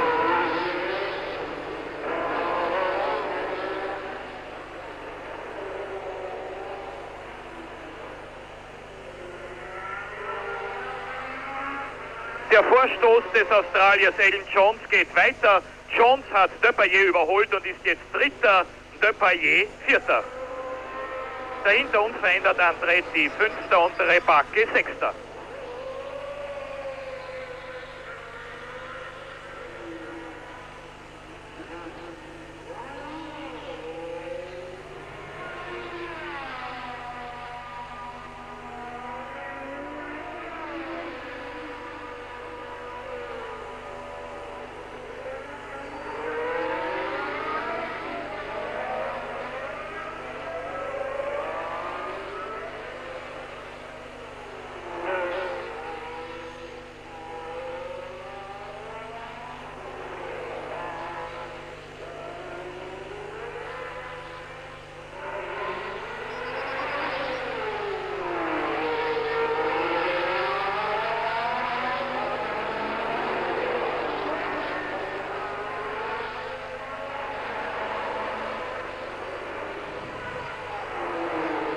Fifth lap with 15 laps to go, and we've had a change of positions while we were away, showing that Alan Jones has passed Patrick Depailler and moved the Williams-Stoddy car into third place. The car is getting stronger by the minute, the Williams car, and they have a new automobile for Spain. They're pretty excited about it. Yes, but Alan has always gone well on this circuit. From the very beginning, he was quick here. And I think last year we have to remember that that so-called old car really put the pressure on Carlos Reutemann, who eventually did win the race. We have another car in trouble on the course. Car number 9, the ATS automobile of Hans Stuck. Look, he was nailed. This is in replay now. And it cobbled up the front of the car, and he is stopped. Looks like Hans Stuck had a bit of a problem under braking, perhaps making contact with another car in the Queen's hairpin. Maybe Dan Gurney saw that. Brett, I did not see that, but certainly there's been a lot of very heavy traffic, and that fight for third place has been very exciting. Here comes Jody Scheckter with his bent wing Ferrari. He looks well in control of second place. I was going to say earlier that Jean-Pierre, that is Patrick Depailler, also had a bent front wing similar to Jody's. At that time, both the second and third place car had bent front wings, but now, of course, Alan Jones has passed him, and Alan Jones from the hard luck driver from last year who put on such a tremendous show. I bet he wishes the race were a little bit longer, although it's still not over with yet. No, indeed. Villeneuve has a 57-second advantage over Alan Jones. 57 seconds, and he has a 21-second advantage over the second-place car. We keep hearing stories about money as well as about time as a penalty to Villeneuve about that start, and you feel he was a victim of circumstance there. He was supposed to start in the front row with Carlos Reutemann. Reutemann wasn't there. There was a little confusion, and it turned out to be a lot of confusion before it was over. Here's Scheckter. second place runner, Jody Scheckter, could be another Ferrari sweep, first and second place, as it was in the last round, round 3, which was held at Johannesburg, South Africa. On to Spain. Back to Brock Yates in the pits. Ken, Barry Gill's rumor mill strikes again. He's right. It will be a financial fine yet to be determined, but the placings will not be affected by that start. So how much can they fine him to make it hurt? He wants that victory, and that's what it looks like he's going to get. Back to you. If they really want to hurt him, they'll take away one of those toys he bought out here. Let's see, for Andretti, getting close. Mario Andretti is moving in on DePaille, we are now told, and that would make it a really tight romp for fourth position as we watch Scheckter still running in second down Ocean Boulevard. So late in the race, Mario Andretti, trying to draw up in the points, is beginning to close ground on the fourth place car, Patrick DePaille. Mario Andretti is in fifth, and again Hector Rabach of Mexico is in the sixth position. Interesting to look at the rear wing on Jody Scheckter's car. It's a distinctly different design. Notice it's forward of the rear wheels, Ken. If we get a shot of Villeneuve, you'll see that Villeneuve is running the conventional wing coming down the Shoreline Drive. Take a look here, the conventional wing position on Villeneuve's car. If we get a chance to go back to Scheckter, notice the position of that rear wing. Well, the Grand Prix season is certainly going to be the most exciting with all these new cars coming out when the field moves back to Europe here for the next events. There'll be the new Lotus. There'll be the new Williams car. All kinds of new equipment coming out. A new Ligier automobile is in the works. But I can't help but believe with the Ferrari's sudden dominance with their new car, winning the first time out in Ferrari and now looking so strong here at Long Beach, there we see the rear wing position, an experimental position on Jody Scheckter's car. They have to be in a very strong position now, having stolen the march on the rest of the teams with the new car, getting their new car out first, and being so competitive right from the beginning. And it's good for Ferrari. Well, as they have done before, they are dominating this event. Ferrari is leading again. These cars seem perfectly acclimated to Southern California. You see some of them on the street more than other parts of America, and here on the streets of Long Beach, they have been numero uno from day one. We see Gilles Villeneuve again heading down Shoreline Drive, absolutely under control. Villeneuve is doing a very, very good job today, Ken. The only man who has stopped the Ferrari tide here in Long Beach, of course, was Mario Andretti 2 years ago when he beat Jody Scheckter in that great last turn Queen's hairpin bout. But other than that, we have a car. Almost thought he got a little too close to the inside wall as he made his cut there, but that is not the case. He continues on. And we're beginning to see it draw closer between Mario Andretti and DePaille as they fight for the fourth position.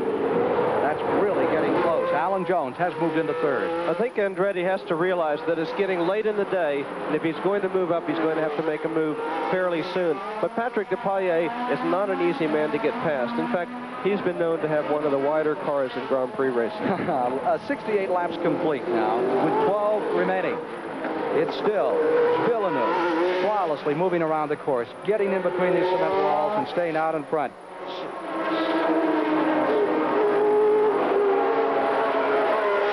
All right, Hans Stuck is still running, but they're declaring him out of the race. We're going to see why right now. Let's see what it is. He is being pushed, and that's a no-no. There it is, Ken, a push start. At the end of the race, Stuck may claim that he's in a dangerous position and have to be pushed, but I suspect that little bit of a push, you see him lighting up the tires, allowed him to get the car restarted. He's definitely going to be penalized or put out of the race. So Hans Stuck back underway with a little help from his friends here at Long Beach, California today. The battle is for fourth. DePaille and Andretti getting closer together now. We should see that one coming down to the wire before the afternoon is over and see if the master, Mario Andretti, defending world champion, can deal with another young challenger. They're moving down Ocean Boulevard while we are watching Gilles Villeneuve in first. Scheckter runs in second. Alan Jones maintaining third. DePaille is fourth. Fifth, Mario Andretti. Sixth, Rabach. Going seventh would be De Angelis at the present time on the move. Villeneuve und damit die Führung in der Weltmeisterschaft. 6 Punkte für Scheckter, 4 für Jones, 3 für DePaille, 2 für Andretti und 1 für Hector Rebaque. Der junge Mexikaner hat schon einmal einen Punkt erreicht in seiner Karriere, und zwar war er 6. im Grand Prix von Deutschland auf dem Hockenheimring vorigen Juli.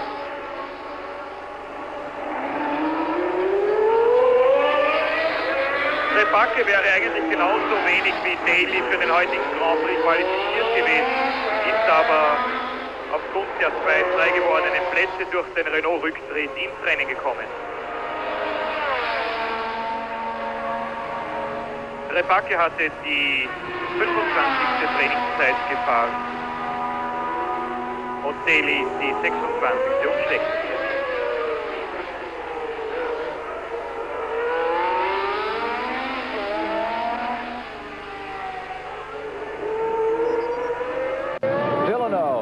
Out in front, Gilles Villeneuve of Montreal, Canada, has the advantage. Almost 28 seconds over second place Scheckter. Third, Alan Jones. Fourth, Depailler and Andretti. Brett Longer? This battle between Andretti and Depailler is going to be something to see as the race unwinds. Here we see Villeneuve onto the pit straight. If we get a shot of Villeneuve going down the pit straight, notice how the car bumps. Very difficult to set up for an overtaking maneuver there because of the very bumpy surface on Ocean Boulevard. Here's the move, Andretti under a lap car and trying to move up on Depailler in third. This could also be a factor in the battle, Ken. We see a little bit of traffic ahead of Depailler and Andretti. If Mario can just play that traffic properly, just plan his move at the right time, he could be by and away. Depailler in the 4th position, Patrick Depailler. He said third, that was incorrect. It's Depailler in 4th, Mario in 5th. Here is Mario Andretti, 5th place competitor, Lotus 79, winner of 12 Grand Prix, and winner of everything here. Indianapolis, Daytona, sprint cars, midgets, hill climbs, go-karts, you name it. He's run it and he's won it. Mario seems to be pretty quick down the straight, but through these twisty bits, he's giving a little bit of ground to Patrick Depailler. Again, we may be seeing an aerodynamic difference in the cars. I'm losing my tongue, Ken. Well, one thing that's not being lost is the lead by Villeneuve. He has dominated such as no one has done this year. No one has pulled it off like he has done this year. Those 2 wins by Lafitte and the Ligier early in South America. The win that he had, it was highly contested by the Renault in the first laps until it rained. Here he is here just pretending there's no one else around on a Sunday afternoon but himself. Not only that, Ken, but he's running very, very consistent. His lap times are not varying particularly one way or the other. He's running smoothly in the 1:22-second range. From the Goodyear blimp, it's not the Capitol Records building either there. We're down in Long Beach. We're in Hollywood. Interesting shot there. We just saw Villeneuve going through a fast left-hand sweeper during last year's Grand Prix. While in the lead, Carlos Reutemann spun in that left-hand sweeper, didn't touch anything, managed to collect it up and go on and win. I'm glad Enzo Ferrari didn't hear about that last year. Reutemann might have been in for a handslap. Well, Reutemann now with Team Lotus was slapped hard with technical problems early in the day. Electrical problems putting his car on the sidelines. He had to start from behind. And our latest report is that one is the Reutemann car down and out in this event. Hard break for Reutemann, who was second going into today's world standings. Lafitte, he's out. He was up in the world standings. So it's going to be a change as far as the title is concerned. It'll get much closer. They're scoring the World Championship this year. 4 races from the first event of the year, and 4 races, your best 4 finishes in the last half of the year, the last 8 races. Interesting to watch. Villeneuve behind a slower car going through the parking lot where he had his problem last year with Clay Regazzoni. This time, he did not try to make the move. He waited until the pit straight. We see him now overtaking car number 3, Didier Pironi. Very, very much more of a calculating driver. Perhaps last year, he didn't have the experience that he has this year, Ken. He waited and made the move at the right time. Last year was certainly a hard lesson. 7 laps are remaining here today in the running of the Long Beach Grand Prix, the 4th time for Formula One cars, the 5th race, the first being a Formula 5000. Stunde und wieder voll beschleunigen.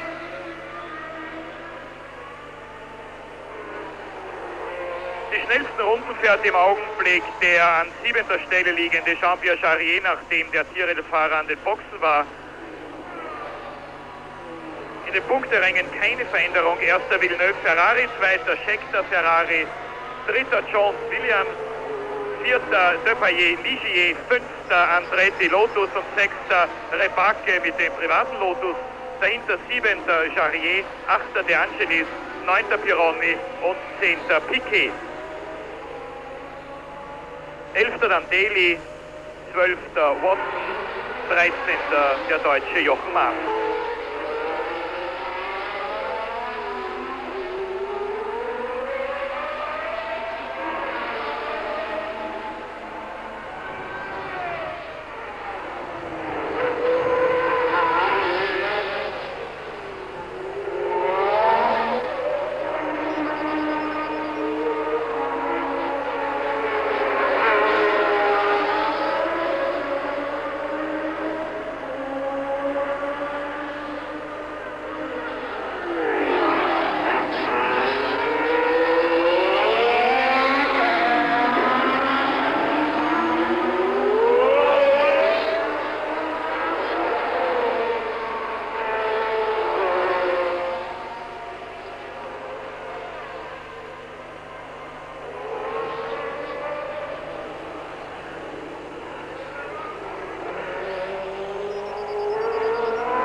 get Patrick DePaille, number 25. Mario Andretti in the green Lotus. Not black this year, but green, new colors. And in that green and gold livery, he is running currently in 5th position, trying to close in the French blue and white colors. In fact, we saw Mario drop back a few laps ago. Perhaps he was cooling his tires to have one last go at getting past Patrick DePaille. It's coming down to the wire, and Mario knows he has to get it all together if he's going to get past. There's your leader. Villeneuve still in front. Schechter still in second. Alan Jones in third. Battle is for 4th. And 2 cars off the track. Hector Rabach and Derek Daly's cars have gone off the course. What a shame for Hector Rabach. After running strongly all day long, 6th place, one of his best races in his very young Grand Prix career. It looks like he's out of the race. And that's just down below us. That's about turn 10 where that crash has taken place. A back marker, Derek Daly and Hector Rabach, who have been running in 6th. The Mexican has crashed off the course. There's your leader. Another time. Still Villeneuve. My, what he's learned in a year. A year ago, thrashing and then crashing. DeAngelis is now 6th. The young Italian has moved into 6th position. 5 laps remaining. Don't forget on the upcoming weekends here on CBS, the NBA playoffs are here. The Giants of basketball here on CBS. Don't miss it. Sunday after Sunday. There's the leader going by 2 cars now out of the race. The Daly car and the Rabach car. Villeneuve well in front. Schechter in second. This will be the second biggest advantage by which anyone has won this race. Clay Ragazzoni won it by 42 seconds over Laude in 1976. Andretti had a very close call with Schechter. Reutemann last year 11 seconds. So next to Reutemann, Ragazzoni rather, this is by far the biggest rout they've had, and Villeneuve has dominated all day. Certainly a masterful drive, Ken. Absolutely in control. Hey, listen to this. How about this for a fine? Reutemann and Villeneuve, 10,000 Swiss francs. Qu'est-ce que c'est francs to American dollars? I think at this particular point, Ken, it could be 10,000 American dollars, and neither of these 2 guys are going to really care all that much. In fact, I wouldn't be surprised to see Enzo Ferrari dip into his own pocket and say, "Good job, lads. You really did it to him at Long Beach." It's a $600,000 race here today, and that doesn't count the cost to Long Beach of transporting the Formula One circus here. It is the premier circuit in the world, but it certainly came off with a confusing start today, as you saw if you were with us earlier. Again, I want to remind you, on the upcoming Sundays, you'll see them all, the greatest basketball players there are, in the NBA playoffs for 1979. And, of course, it's right here on CBS. So don't miss the action. Sunday after Sunday, you'll see the best done by the best. CBS. And here is your leader. The second place car, number 11, Schechter. Jody Schechter with that familiar white helmet with the yellow piping on it in second place to Villeneuve. And we just had someone coming off the course directly down below us here. And that was Peroni. That's Peroni off. He touched the wall coming up and had to go down the escape road on the last turn of the circuit. So Peroni is off the course. They're bringing his car around. I wonder if they're going to push him. If they do, they'll get him a penalty. Probably just rolling this car away. The Tyrrells are not having a good day this day. Hey, what's this about having another 6-wheel car, but this time the wheels and back? Ken, you hear all kinds of rumors in Grand Prix racing. Look at Mario coming through the S's here. Andretti, who won this race in such dramatic fashion. Let's go to Dan Gurney. Ken. Go ahead, Dan. If you notice, Ken, why Mario finally did it. He finally got past Patrick DePaille. That puts him in 4th place, correct? That would bring him up. Get him some more points toward the World Championship. Mario Andretti continuing to move. Every little point counts. It must have been quite a move getting past DePaille, because as I said earlier, DePaille is a very determined young man, and it looks as if Andretti might have been held up a little bit by DePaille, because he's now opening up quite a lead on the French driver. And he's going after Alan Jones, who's running in 3rd place. Alan Jones, number 27, in 3rd. Mario Andretti is now in 4th, with DePaille falling to 5th. Let's check our 6th place competitor. With Rabach having crashed, DeAngelis would be shown in 6th, and moving to 7th would be, well, Didier Peroni has fallen by the wayside a bit, so that would move up in the next car, Nelson Piquet. Piquet beginning to move up as the attrition continues to climb here in the Long Beach Grand Prix. We just ran a check, Ken, and we found that Mario is 5 seconds back from Alan Jones. 5 seconds back is Andretti from Alan Jones. And the time left in this race is very scant. They are working in the 78th lap, I understand now, 78th lap. As we get down to the end of it, a couple more laps to go, and we'll see if Andretti can do anything more with Alan Jones. Alan is running very well as he comes by us and heads down Ocean Boulevard. Mario Andretti is running just a few seconds behind him. Meanwhile, Villeneuve continues to be flawless, to be perfect on every single turn, shifting about 30 times a lap. Not making a mistake any place on the circuit. Look at him, just close to the curb and yet not touching it. Taking care of his machinery, knowing what time it is in the day. It's a 2-hour slalom course is what it is here at Long Beach, for just the slightest margin. You don't bend the pole, you hit the concrete, and you are done for the day. Whether it happens on the first lap or the last lap, you have to stay off the walls, Ken. There's no way to finish a race that way. There is a lap remaining. Gilles Villeneuve is on his way to his second straight, his third overall career victory. Here's Jody Scheckter running in second position as we get down to the finish of the event.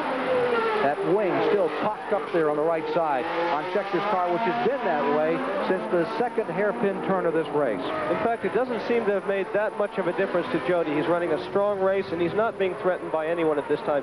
Certainly a Ferrari day. Well, it's certainly been one of the strangest Grand Prix that we've seen here on CBS. And remind you, we'll be bringing you more this year. We're looking forward to the French Grand Prix not too far away come July, that marvelous event in the country where it all began.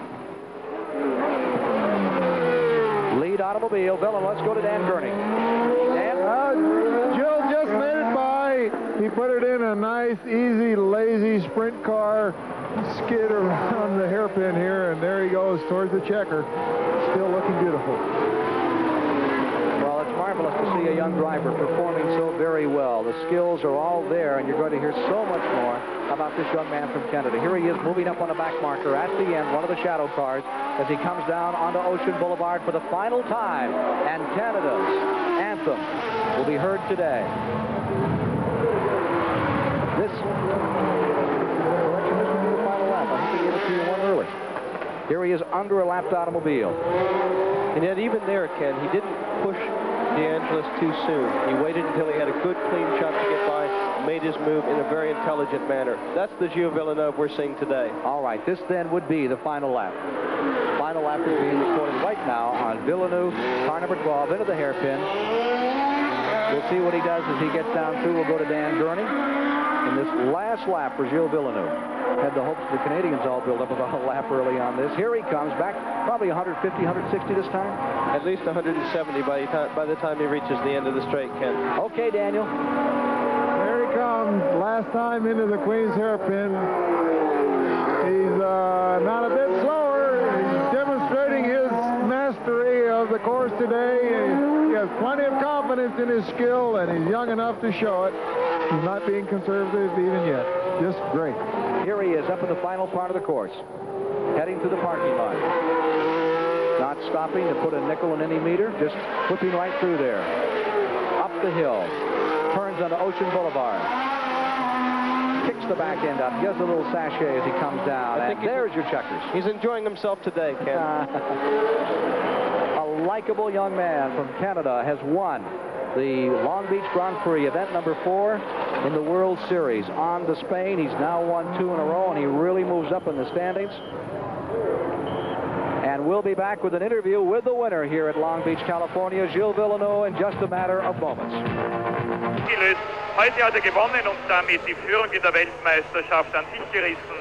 9 Punkte für Villeneuve, 6 für Scheckter, 4 für Alan Jones mit dem Williams. Das ist der Mann, der vor 2 Jahren damals auf einem Shadow den Grand Prix von Österreich gewonnen hat. 3 Punkte für Weltmeister Mario Andretti, der 4. wurde, 2 Punkte für Patrick Depailler, den 5. und 1 Punkt für Jean-Pierre Jarier auf Tyrrell, der so lange an 3. Stelle gelegen ist und dann durch den Boxenstopp weit zurückfiel, sich aber trotzdem noch auf den 6. Platz vorgekämpft hat. Die weitere Reihung: 7. De Angelis, 8. Piquet, 9. He's just extricated himself from the automobile, and will be going down to Brock Yates with the winner in just a moment. Gilles Villeneuve wins here in North America. He won his own country's Grand Prix a year ago, and it was moved to Montreal. Let's go to Brock Yates. Ken, we're down here with Jill. Congratulations. You told me yesterday the car was handling a little bit strangely, but it didn't seem to give you any trouble today. Well, today was very good. No problem at all. How about the start? Are you troubled by that? You know, there's some talk that perhaps there'll be a little bit of a penalty. Nothing that'll affect your victory, but perhaps financial. Does that trouble you? Well, no, it doesn't trouble me at all because I've never seen anything stopping me on that track. So I thought at the last minute maybe they have changed their mind and they decide to make a lap and a half because usually there's a signal and also there's some people down the road.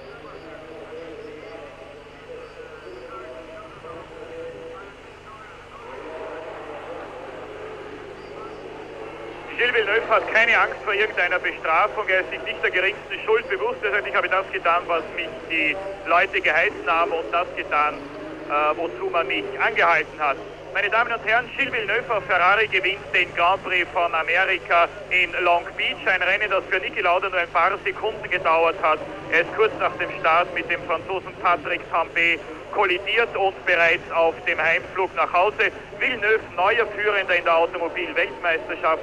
Nächster Grand Prix am 29. April in Madrid. Jarama und ich sage Ihnen danke fürs Zuschauen und auf Wiedersehen bis zum nächsten Grand Prix in Spanien, hoffentlich für Sie und für uns unter besseren Bedingungen als heute in Long Beach. Guten Abend und gute Nacht.